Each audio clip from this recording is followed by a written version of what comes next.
Hi, everyone, and welcome back to another episode of Mindful Marathon Conversations. I'm your host, Dr. Michelle Quirk. I'm a pediatrician and a run coach and the founder of Mindful Marathon, where I help make running easy and fun for busy professionals. And today I have with me a very special guest. She is a friend of mine. She is an athlete. She is an inspiring human, and I can't wait for you to meet her. I have with me Dr. Alicia Shelly. She is a board-certified internal medicine, obesity medicine physician with the WellStar Medical Group in Douglasville, Georgia, which is a suburb of Atlanta. She is the host of the Back on Track Overcoming Weight Regain podcast and YouTube channel. And she is a fitness enthusiast who has completed 6 marathons and is training for her first Ironman 70.3, which after this comes out, it might be done. So welcome to the show, Dr. Alicia. Thank you so much for having me. I'm so excited to be here. Well, I'm excited to talk to you, and we have talked a lot ourselves, but I can't wait to share all of your stories with the audience. So maybe tell us how you got started in fitness. I mean, your story is so inspiring, and we'll work from the beginning up to the 70.3. Yeah. So, the funny thing is I've tried like basketball as a kid, but I was never good at it. Didn't have eye-hand coordination. And so my friend had got me into running around in 2016. She's like, hey, let's do a 5K. At that point, I'd never done a 5K. I was like, what? What are you talking about? A 5K? So we did the Couch to 5K app, where we just started kind of each week increasing our mileage. And then we're able to do the 5K. And I was like, oh, this is so much fun. Let's double it. Let's do a 10K. So Atlanta has this yearly Peachtree Road Race, 4th of July. And we're like, we're going to do it. Up to this point, I had spoken to one of my ladies at one of the staff in my office. And she said every year she does the 10K. And I looked at her in awe. I was like, oh my gosh, you do a 10K? You do 6 miles? I was like, oh my God, I could never, ever, ever do that. So, but after the 5K, I'm like, hey, I can just train. I can do the 10K. So I trained again and I did the 10K. And I was like, oh my gosh, this is great. I did a 5K. I did a 10K. Let's do a half marathon. The half marathon kicked my butt. I'm just going to be honest with you. It kicked my butt. I was not ready. I did not train the way you're supposed to train for a half marathon. And had I not already purchased, put money down to pay for the 10 miler and then the national, not the national, but our Thanksgiving half marathon that's here in Atlanta, I would have stopped running right then. But since I put money down, I was like, all right, you put money down, so you have to train for it. So I trained for the 10 milers. I'm like, okay, this is a lot better. Maybe that's what I was missing. The training is what I was missing. And then I did the half marathon. I was like, oh, so much better. And then I got this email from my local run group that was like, hey, look, if you've done the 10K, if you've done the 10 milers, and if you've done the half marathon, guess what? We'll give you a special prize to do the marathon. And I was like, a special prize? When am I ever going to do this? So what I decided to do was I'm going to train, because I've learned that doing not training will be very painful. So I trained for it with the local run group, and I completed my first marathon in 2017. And I thought I was one and done. I was like, well, I have done everything. I've checked all the boxes. I can die in peace. But then I realized. And you got the special challenge. What was it? A special medal, or what did you get? Let me tell you. It was a bamboo watch. It was a bamboo watch. That's what it was. I've never worn this bamboo watch at all, but I trained for a marathon for the special prize they don't tell you about, so maybe a couple weeks ahead of time. Because if they had told you, oh, you get a watch, you would never do that. You're like, why would I waste this time and money for a watch? So they just kind of string you along. I think the other year they did it, they're like, you got a blanket. And you're like, I could have bought a blanket myself. But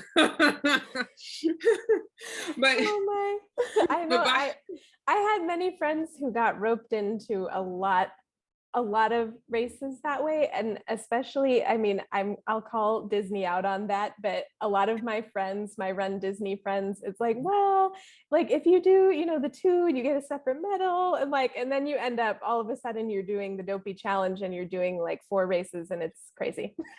And you're like, when was this a good idea when you're at the start? I asked myself that question after every marathon. I was like, wait a minute. I have to run this now. This was fun when I was training, but now we have to actually do it.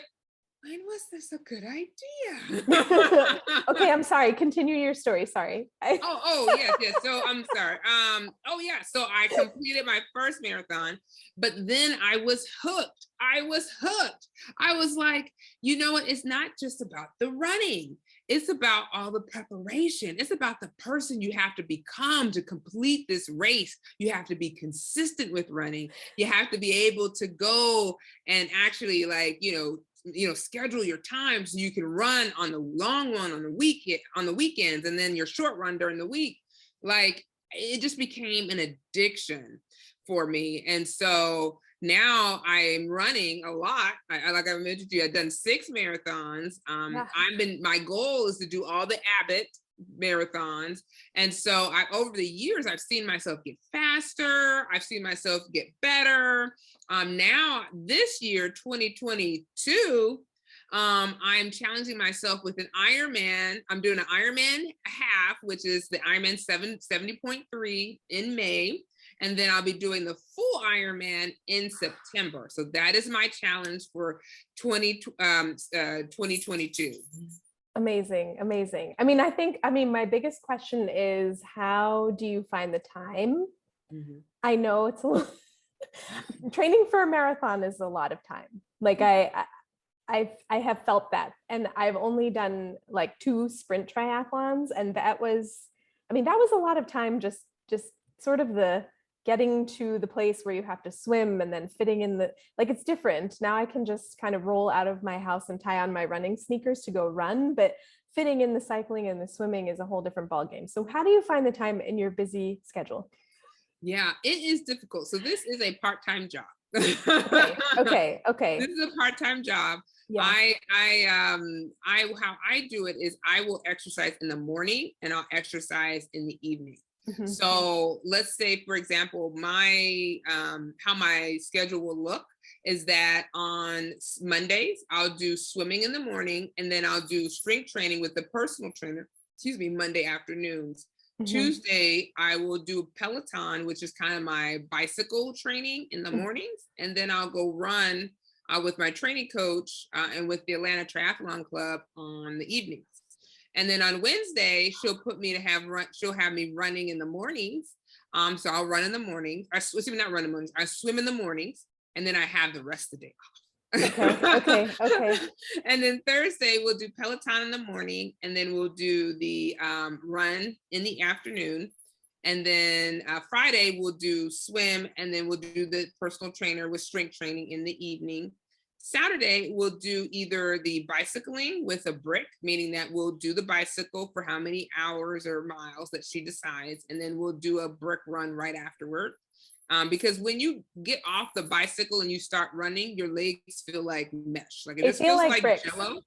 Yeah. Exactly. Yeah. You're like, why can I not run? So it takes time for your legs to get acclimated. But once it gets acclimated, you're like, okay, I got this. And then Sunday, we'll do the run. So either that'll switch depending on what's going on. And so you're absolutely right. It is so much easier to run. All you need is your shoes. Yeah. And your running belt. And then you're good to go. And with the bicycle and the swim, I have to be more organized. So I usually in the mornings will just kind of have everything prepared. Sometimes I'll put it in the car so that all I have to do is put on my swimsuit, put on some sweats, go to the gym and swim. Mm-hmm. What I find is that if I wait to if I don't do this, so swimming is not my favorite. Okay. I'm just gonna be honest. Yes. Running is my thing. I'm we can run all day. I don't mind. Yeah. But the swimming is like pulling teeth for me. Okay. So if I could die and not swim, I would die. Like, I mean, I'm just saying, I just not like swimming. I realize I like swimming in open water, but swimming in the pool is boring for me. Same. So what I like to do is the swimming part. Yeah. So I have to put everything in the car. And then just have my swimsuit outlined. So I just throw it on and then go. Because if I have to, like, I'll make excuses in the morning. I'll be like, oh, I'm too tired. I need to fall, I need to sleep another 30 minutes. Or I'm a physician. So I'm like, oh, I need to finish this note and these messages. Like, I mean, stuff you don't want to do. You're like, oh, let me do it. Oh, let me go and trim my plants this morning so I don't have to swim. I think it's very helpful to hear you say that. And I experience the same thing. Like, even though I love running and I'm a coach, there are still days when I wake up and the alarm goes off and I'm like, oh, I really don't want to get out of bed and run. It's cold. I could just sleep 10 more minutes. And then your whole day's off. You're like, I got stuff to do. I can't finish. Yeah. So you got to figure out what your triggers are and kind of go with that. And sometimes it's just having your clothes there and you just kind of put it on and then go.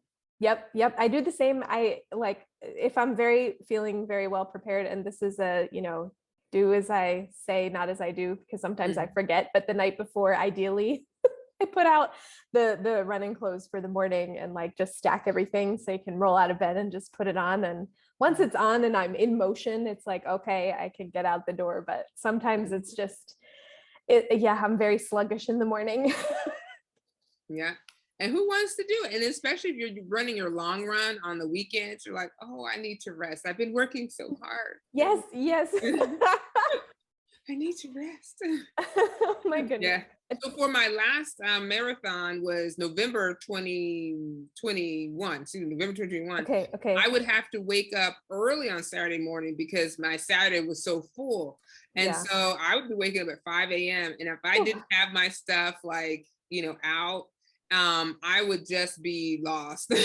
Yeah. I was like, okay, I had to have everything. I had to have my water bottles ready. Like, I had to do a lot of stuff. Yeah, I think you must be a master scheduler to be able to do. I guess I didn't appreciate how many double 2-a-day workouts you were doing for the triathlon training, but that makes perfect sense. But it's a lot. It's a lot. Because sometimes if you come home and you have to do like 2 things, I mean, I've done it where I'm like, oh, I can't wake up in the morning, so I'll just do it in the evening. Afternoon, you're still tired. You're like, that's all I'm doing this afternoon. And I would say you always have to have, and this is what I'm still learning, you always have to have time to recover too, because sometimes I get a little bit overwhelmed. I'm like, oh, I have so much to do. How am I going to get this done? And I realized nothing really matters. Just do your run, just do your long ride today, and everything else will just, we'll just figure it out, so make sure you have time to recover and not get burnt out. For sure. Yeah, no, it's good advice. Especially, I think I didn't appreciate that either. Like the first marathon training I did, I was very like, I must stick 100% to the plan. What it says I must do. If I do not do everything that is on here, I'm not going to be able to run this marathon. And I think, there's definitely a little bit more flexibility there. Like, by all means, if we can follow the plan as close as possible, that's great. But like, we have real life, like we are not professional athletes and working jobs and like fitting in family recovery. We paid for that. Yes, we paid for this. Yes. I'm not getting anything out of it. I'm just getting a medal and a t-shirt. That's all I'm getting. Everything else I paid for it. And all the glory. All the glory.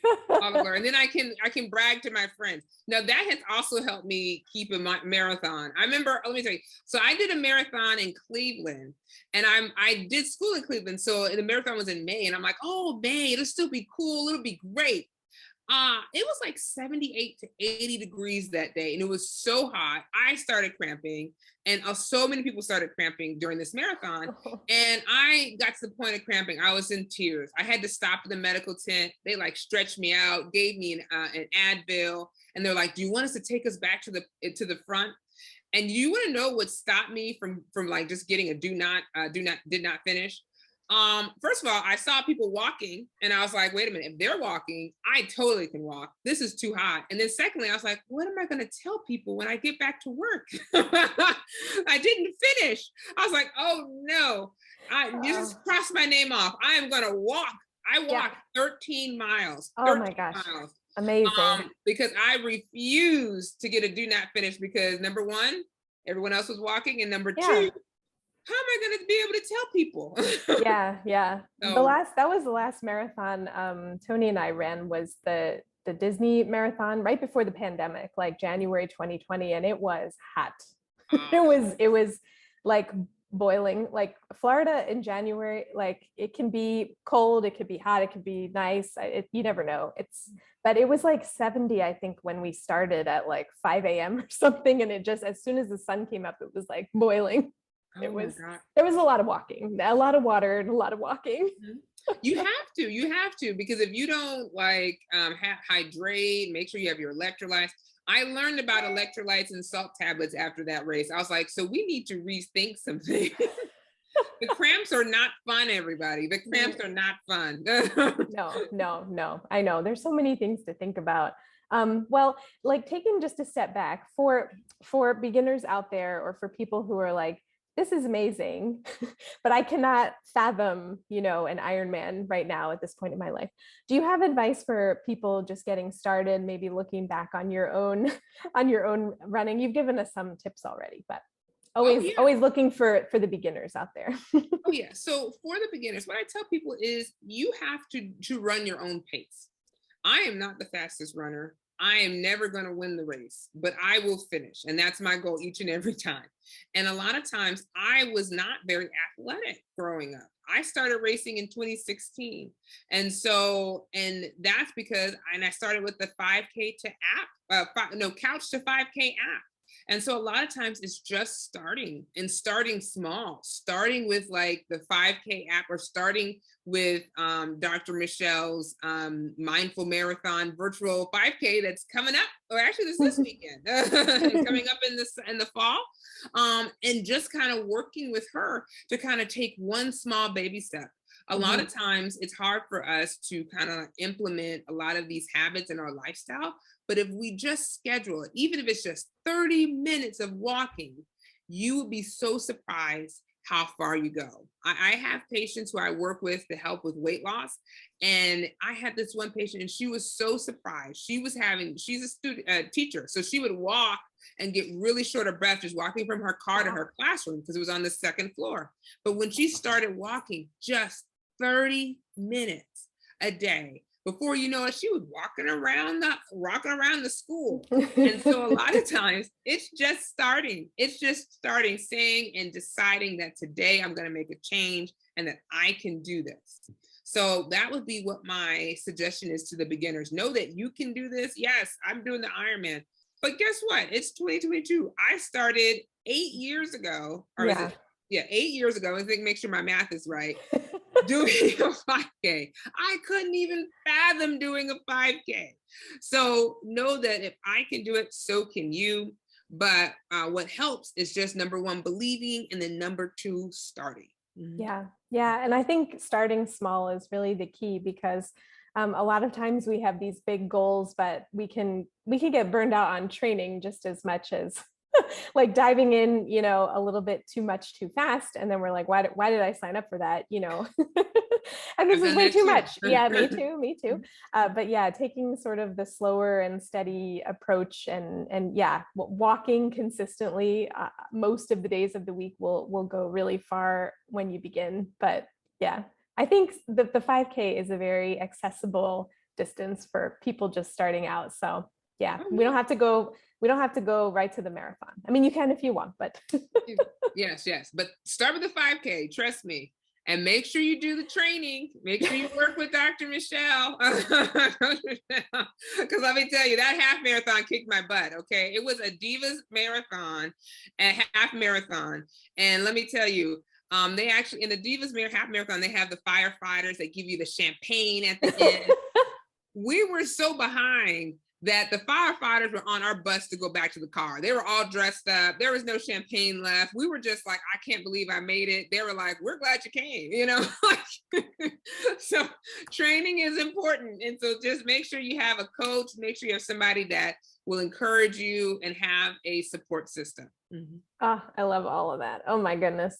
Well, you dropped lots of gems, and I think that we may have to do another interview. Maybe we'll go in the fall, like after you do the Ironman, and we can reflect a bit, because I want to hear all about that. But anyway, we'll save that.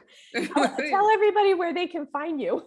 Yes, you can find me on Back on Track, Overcoming Weight Regain podcast, anywhere you see your podcast. And then also you can go to my website at drshelleymd.com, where we do one-on-one group coaching.